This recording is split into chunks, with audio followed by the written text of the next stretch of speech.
Join Cell Academy, Goa's best coaching for IIT, JEE, and medical exam preparations for class 8 to 12. Register for Stellar Talent Search exam for class 7 to 12. Admissions are now open for class 8 to 12. We have study centers at Margao, Vasco, and Porvorim. 167 फकत 6 शेकांकडेन consent to operate असा. 161 शेकांक closure order धाडल्या म्हूण गोंय राज्य प्रदूषण नियंत्रण मंडळान हायकोर्टाक जाप दिली.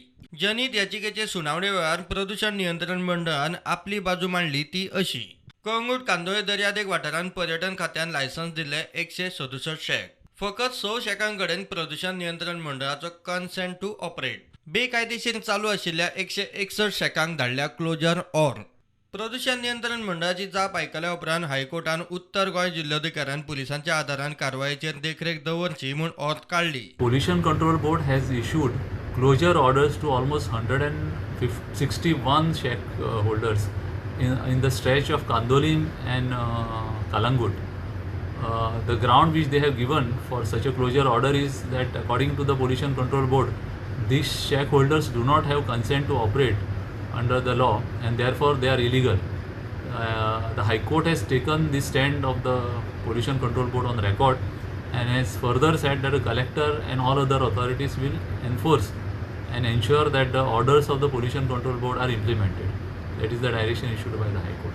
हायकोर्टाचे निरीक्षण अशें. गोंय राज्य दर्यादेग शेक पॉलिसी आनी CRZ नोटिफिकेशना प्रमाण प्रोविजनल शेक लायसन घेतिल्ल्यांनी वेवसाय चलोवंक राज्य प्रदूषण नियंत्रण मंडळ आनी पंचायती सारख्या ऑथॉरिटी कडच्यानूय परवानगी घेवंक जाय. प्रदूषण नियंत्रण मंडळ पंचायती सारख्या ऑथॉरिटी कडच्यान परवानगी घेतले बगर फायनल लायसन्स दिवंक जायना.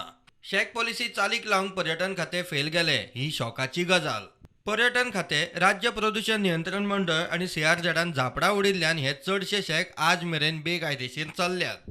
शेक पॉलिसीचे सगळे नेम कायदो सारके पाळटा काय ना ते गोंय सरकारान येता त्या सिजनासून पळोवचे म्हूण हायकोर्टाची सुचोवणी. The court has taken note of the shack policy of the government of Goa, then the provisional permissions which are granted by the tourism department, which require that all these shareholders should obtain all prior permissions, like from Pollution Control Board, from the health department, from all other authorities, and then only they can start their operations. So it is not as if the High Court has directed anything new to be done. The policy is in place, the requirements are already actually mentioned in the provisional permissions, and the shareholders are required to comply with it, and that appears to have been not complied with, and that is the reason why the Pollution Control Board has passed such drastic orders. प्रुडंटा खातीर senior reporter Mukesh Kumar.